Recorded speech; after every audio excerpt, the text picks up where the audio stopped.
Hi students, today we are going to discuss about Siva's theorem. So இந்த Siva's theoremத்துக்கு ப்ரூஃப்லாம் கிடையாது, without ப்ரூஃப்னா அவங்களே கொடுத்துருக்காங்க பாருங்க. ஜென்ரலா ஸ்டேட்மெண்ட் மட்டும் தான் இதுல இருக்க போகுது. இது 2 மார்க்ஸ்ல கேட்பாங்க. ஸோ இது நீங்க எதுனா ஈஸியா வாங்கிடலாம் 2 மார்க்ஸ். இது ரொம்ப ஈஸியான தியரம் தான். ஸோ ஸ்டேட்மெண்ட் நம்ம பார்க்கலாம். ஸோ ஸ்டேட்மெண்ட் பாருங்க, let ABC be a triangle. So ஏபிசின்னு ஒரு ட்ரையாங்கிள் எடுத்துக்கணும். ஸோ எடுத்தாச்சு. அடுத்து நம்ம என்ன பண்ண பாருங்க, let DEF be points of lines BC, CA, AB respectively. So DEF 3 point இருக்கு. அந்த 3 பாயிண்ட் எதுக்குள்ள இருக்கு பாருங்க, BC, CA, AB குள்ள இருக்குன்னு சொல்லிருக்காங்க.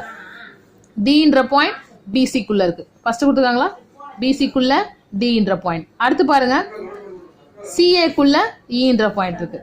CA குள்ள Eன்ற பாயிண்ட். அடுத்து AB குள்ள Fன்ற பாயிண்ட். AB குள்ள Fன்ற பாயிண்ட். ஸோ ரொம்ப ஈஸி தான். அந்த ஸ்டேட்மெண்ட்டை தாண்டி நம்ம ஈஸியாகவே தெரிஞ்சுக்கலாம்.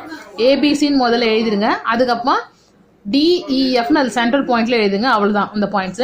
தென் த C1s AD DE CF R concurrent. So அதை அப்படியே நம்ம பண்ற பாருங்க, AD. ஸோ ஏலேருந்து ஒரு சென்ட்ரல் லைன் ஒரு ஆங்கிள் தனியா பிரிக்குது. அடுத்து B, நமக்கு ட்ரையாங்கிள் ABC தானே, அதுல இருக்கிறது எல்லாத்துலயும் ஒரு சென்டர் பாயிண்ட் போடுங்க. இங்க ஒரு பாயிண்ட், இங்க ஒரு லைன் போடுங்க, இங்க ஒரு லைன். ஸோ 3 லைனுமே இன்டர்செக்ட் ஆகிற இந்த இடம் பேர் தான் என்னது, கன்கரண்ட். ட்ரையாங்கிள்ல 3 சைட்ஸ் இருக்குல்ல, 3 சைட்ஸும் நம்ம ஒவ்வொரு ஆங்கிளா இந்த மாதிரி பிரிக்கும் போது அந்த 3மே எந்த இடத்துல இன்டர்செக்ட் ஆகுதோ அது பேர் தான் கன்கரண்ட் சொல்லுவோம். ஸோ இப்போ நம்ம கன்கரண்டா இருக்குன்னு சொல்லிட்டாங்க. அப்போ 3மே இன்டர்செக்ட் ஆகுது கன்ஃபார்மா தெரிஞ்சிருச்சு. If and only if. So if and only if நமக்கு என்ன கண்டிஷன் கொடுத்துருக்காங்க பாருங்க. ஸோ இந்த மாதிரி இந்த கன்கரண்டா இருக்கும்போது கண்டிஷன் நமக்கு எப்படி இருக்குன்னா, BD by DC into CE by EA into AF by FB equal to 1. So இந்த 3 வேல்யூஸும் மல்டிபிள் பண்ணும்போது என்னன்னு வருமா, 1ன்னு வருமா. ஸோ அந்த சைடில் நமக்கு என்னன்னு தெரியும்ல, ஃபர்ஸ்ட் ஒன் பாருங்க, BD by DC. ஸோ கீழே இருக்க இந்த ஃபுல் லைனையும் ரெண்டா பிரிஞ்சு இருக்குல்ல, அது அப்படியே எழுதுங்க, BD by DC. அடுத்து பாருங்க, CEF, CE by EA. அடுத்தது AF by FB, AF by FB. So ரொம்ப ஈஸியாக தான் இருக்கு பாருங்க. அப்படியே ரவுண்டா அப்படி வர வேண்டாம்.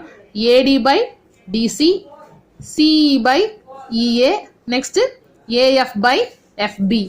ஸோ இது 3த்தையும் மல்டிபிள் பண்ணும்போது நமக்கு ஆன்சர் என்ன வரும் கன்ஃபார்ம் சொல்லிட்டாங்க, 1ன்னு சொல்லிட்டாங்க. வேர் த லென்ஸ் ஆர் இன்டைரக்ட். ஸோ இதோட லென்த் லைனா இருக்கு, இன்டைரக்டா இருக்குன்னு சொல்லிருக்காங்க. This also work for reciprocals of each of the ratio as the reciprocal of 1 is 1. So இது மறுபடியும் ரெசிப்ரோக்கல் பண்ணாலும் நமக்கு என்ன வரும், இந்த வேல்யூஸ் ஃபுல்லாத்தையும் நம்ம ரெசிப்ரோக்கல் பண்ணா கூட நமக்கு என்ன வரும்னு சொல்லியிருக்காங்க, அதே 1 தான் நமக்கு வரும்னு சொல்லியிருக்காங்க. The reciprocal of 1 is also 1 தான் சொல்லியிருக்காங்க. ஸோ இது ரொம்ப ஈஸியா இருக்கும், இதையே படிச்சிருங்க. 2 மார்க்ஸ்ல கேட்பாங்க. And diagram also important. இதுல எழுதிட்டு எதுனா 2 மார்க்ஸ் தருவாங்க. Next one, next theorem Menelaus theorem. So இந்த மெனுலாஸ் தியரம் சேம் 2 மார்க் மட்டும் தான், இதுக்கும் ப்ரூஃப்லாம் கிடையாது, ஒன்லி 2 மார்க்ஸ் தான். ஸோ இது எல்லாமே ஆல்ரெடி 2 மார்க்ஸ்ல கேட்டிருக்காங்க. A necessary and sufficient condition for a point PQR on.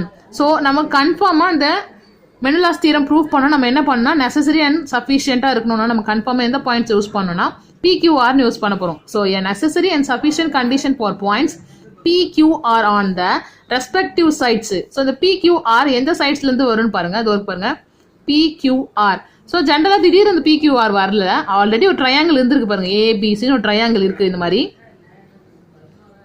ABCன்னு ஒரு ட்ரையாங்கிள் இருந்திருக்கு. அந்த ட்ரையாங்கிள் தான் என்ன பண்ணிருக்காங்கன்னா, இங்க Bல இருந்து Bல இருந்துல இந்த சைட்ல இருந்து ஒரு சென்டர் லைன் வந்து Pன்னு ஒன்னும், ஏல இருந்து இங்க எக்ஸ்டெண்ட் பண்ணி தான் என்ன பண்ணிருக்காங்கன்னா PRQ.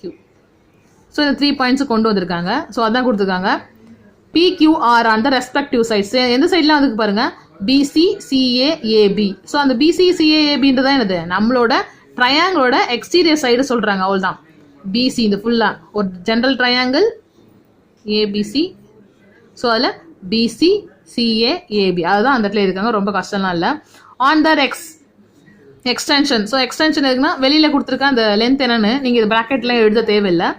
So ABC of a triangle ABCD. So அந்த BC CA ABன்றது எங்க இருந்து நம்ம எழுதணும், இந்த ட்ரையாங்கிள்ல தான் இருக்கும். ஸோ அதில் of a triangle ABC to the collinear is that BP by. So last நம்ம சீவாஸ் தியரம் பார்த்த மாதிரி தான், இது சின்னதா ஒரு டிஃபரெண்ட் மட்டும் தான் இருக்கு. சீவாஸ் தியரத்தில் நமக்கு அந்த சைட்ல இருக்கிறது என்ன பண்ணுவோம், 2 ஒவ்வொன்றும் பிரிஞ்சிருக்கும். இதுலயும் அப்படிதான் இருக்கும், ஒரே ஒரு கண்டிஷன் மட்டும் டிஃப்ரெண்டா இருக்க போது. இப்போ பாருங்க, BP PC, BP, PC.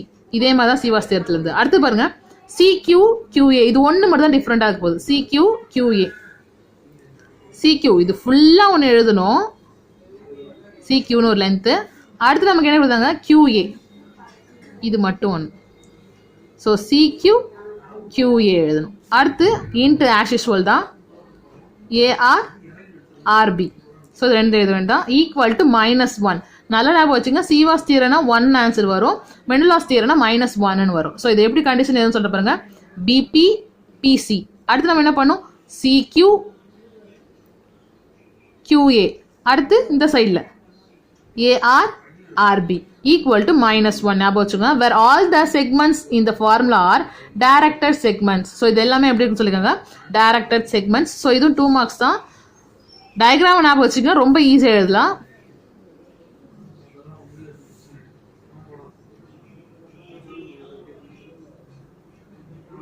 So already அடுத்த சிவாஸ் தியரம் மெண்டலாஸ் தியரத்தோட எல்லா தியரத்தோட ஸ்டேட்மெண்ட் மட்டும் எனக்கு எழுதுங்க.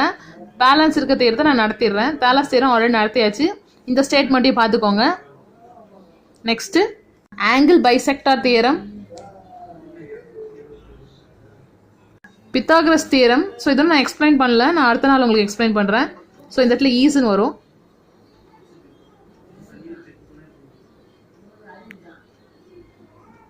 Next one alternate segment theorems.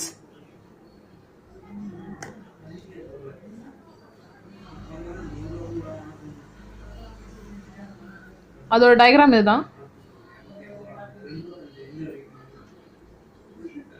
So நான் இருக்கிற எல்லா தியரத்தோடையும் ஸ்டேட்மெண்ட்ஸ் நான் காமிச்சிட்டேன். அந்த தியரம்ஸ் எல்லாத்தையுமே சிவாஸ் தியரம், மெண்டலாஸ் தியரம்ஸ், அதுக்கப்புறம் நான் காமிச்ச எல்லா லைனாக தியரத்தை எல்லாத்தையுமே ஸ்டேட்மெண்ட்டை மட்டும் படித்து, அது 2 மார்க்ஸாக நிறைய டைம் கேட்டிருக்காங்க, மன்லி ஸ்டேட்மெண்ட் மட்டும் கொடுத்துருக்காங்க.